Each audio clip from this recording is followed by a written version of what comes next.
What do you know about maths? What do you know about politics? What do you know about the use of maths and politics? I bet your answer for that last one was not much. Well, worry not, because that's exactly the reason why I am here today, to show you one of the unexpected uses of math, its use to spot gerrymandering.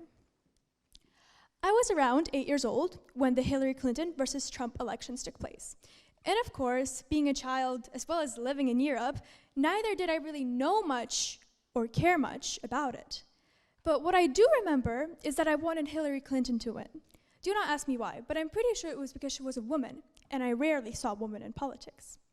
Anyway, when it was announced that she lost, I thought, well, all right, I mean, that's how voting works, right? One person gets more votes because more people want to be president.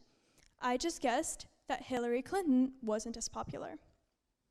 However, years later, I was listening to some adults talk, and they mentioned how actually, in the 2016 elections, Hillary Clinton got more votes, but Trump still won the election. I was a bit shocked. I thought, how could that be fair? That's not how voting works, right? So I decided to figure out how such results can possibly occur, and exactly what I wish to explain to you in my talk, as well as provide a couple of solutions. This talk was also inspired by a book that I came across around a year ago, What's the Use by Ewan Stewart. It covers various important yet unexpected uses of maths. It's a response to the classical yet totally inaccurate saying of maths is useless, something that I felt close to heart. Anyway, one chapter that caught my eye was about the use of maths in politics, more specifically, elections. So through my talk, I not only aim at making you more aware of how our world works, but to also get more people to realize just how crucial maths is in our world, being involved in fields that you might have least expected, such as politics. Politicians pick their voters, not the other way around, is what mathematics proves and exposes. But first, let's give a little bit of context to make the information that follows as accessible as possible to all. So in countries with elections, voting systems are in place. So for example, in the US, a specific number of electors or representatives are voted on by each state, who then vote for their president. On the other hand, in Germany, the system is a bit more complex.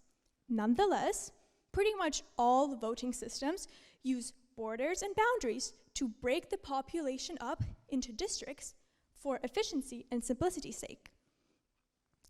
The first concept that we have to get familiar with is of the wasted vote.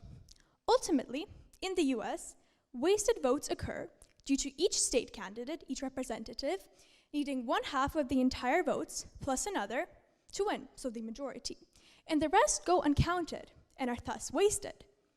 So in the 2016 elections, Hillary Clinton had 227 electoral votes versus 304 electoral votes from Trump. However, Hillary Clinton had 2.87 million more popular votes, direct votes from the people, than Trump. I certainly did not find that fair, and found myself on a journey to figure out how such wasted votes can possibly occur and what we can do to prevent them. And this is where gerrymandering comes into place.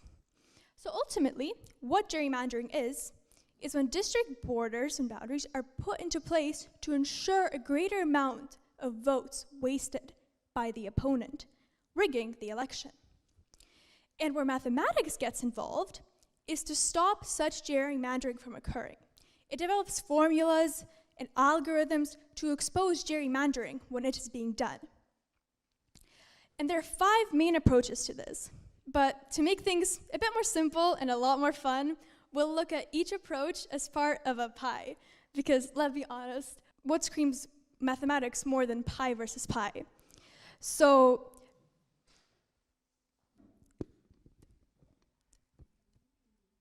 putting all of the ingredients together should provide us with a perfect pie, a perfect way to spot gerrymandering and ensure fairness. So our first ingredient of the pie is spotting weird shapes. The main gist of this is that the weirder their shape, the more likely it has been altered with for personal gain. So, formulas are developed to expose such weird shapes, shapes that would gain the majority and result in a party winning, even if they might not have the majority of the votes. For this, there's this basic formula. Now, while the presence of pi might throw you off, the reason for it is that the circle is the most compact shape. So ultimately, what this equation really measures is just how round or compact a shape is. And it does so with a Polbsy-Popper score. So for a circle, the score is 1. For a square, the score is 0.78. And for a shape that has been gerrymandered with, the score is less than 0.25. And the idea behind this is that the less round or less compact a shape starts to get, the weirder it is.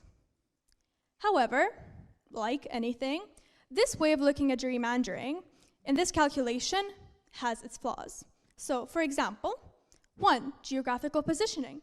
If you have a river or if you have mountains, you cannot just build on top of them. You must build around. That creates a weird shape.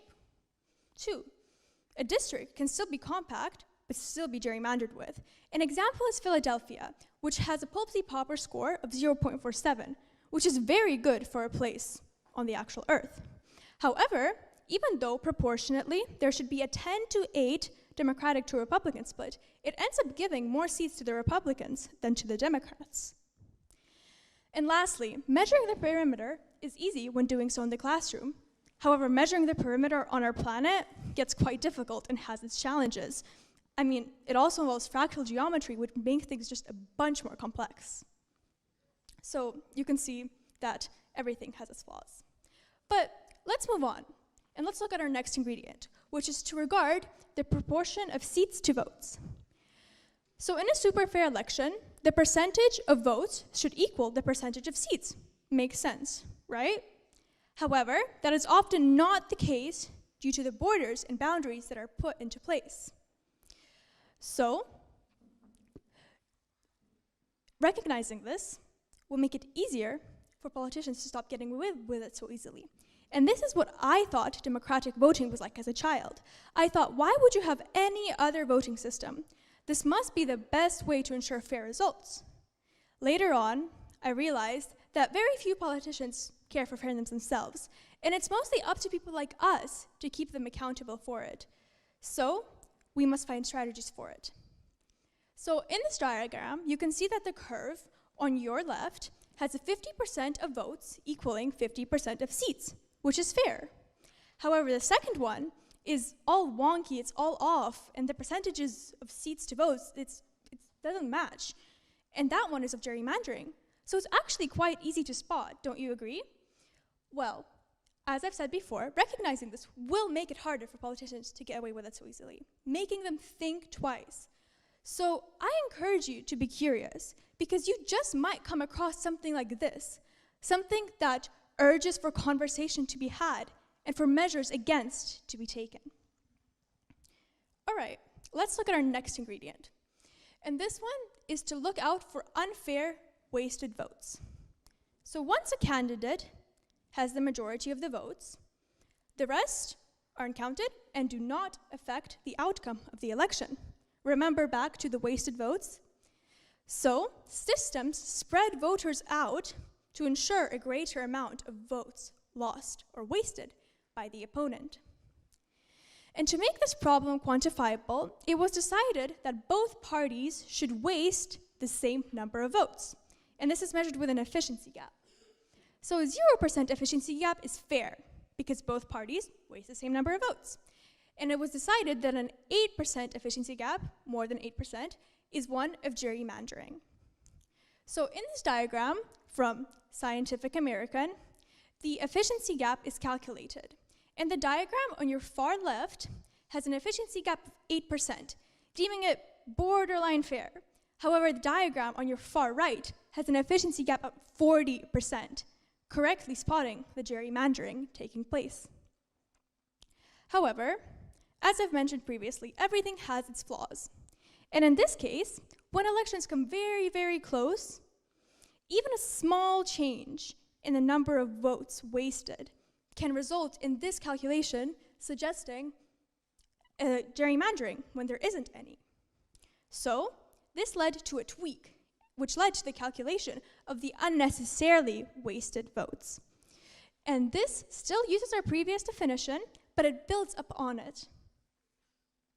All right, our next addition is rather self-explanatory by the name, and it is to consider other possible maps.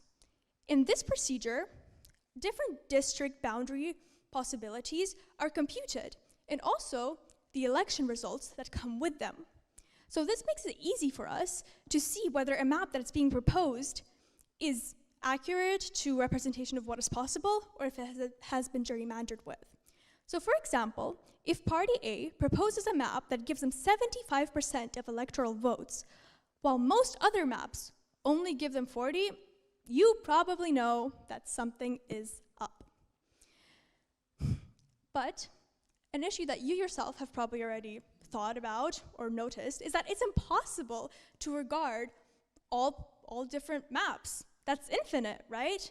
So a random sample is taken, and while this random sample is intended to be large enough to roughly represent the reality, the possibilities, and it's intended to be large enough for us to be able to make a pretty fair judgment based upon it, it's still just a random sample. And there's always room for error and room for misjudgment. And now, are you ready for a last ingredient? It's to implement protocols ensuring fairness. That seems rather straightforward, doesn't it? That seems simple. I mean, it doesn't even look like it involves math. Well, I wouldn't be talking about it if it was. What proves to be the issue is just how self-contradictory all of these fair conditions are. Let's take a look. So mathematicians, Boris Alexeyev and Dustin Nixon, laid down three main principles for having fair elections. One person, one vote. Each district roughly has the same number of voters. 2, compactness. Each district has a Popsy-Popper score deemed legal under specific law. And 3, the efficiency gap. It must be fair. I mean, don't you kind of recognize these? These last two, we have looked at them. We've already discussed them previously. And guess what? The mathematicians actually proved mathematically that these three conditions cannot coexist. They cannot happen at the same time. These 3 points cannot be true at the same time. Our pie just blew up in the oven. The recipe did not work out. All of those fairness conditions we have been discussing previously, they cannot all happen and work at the same time. Wow, I guess my 8-year-old self would have been quite overwhelmed with all of this information, but quite disappointed with this rather underwhelming conclusion. She thought it was simple and easy, but makes the limits of living on a floating rock, the limits of logic, and the desire of humans to get what they want, and you get a system that is highly flawed and needs changing. However, recognition is always the first step. And with your help, we can strive towards something fairer. We can utilize the tools around us and optimize their characteristics. Just like literature and poetry can be used to affect the emotional, maths can provide an objective perspective into the situation, which is often needed.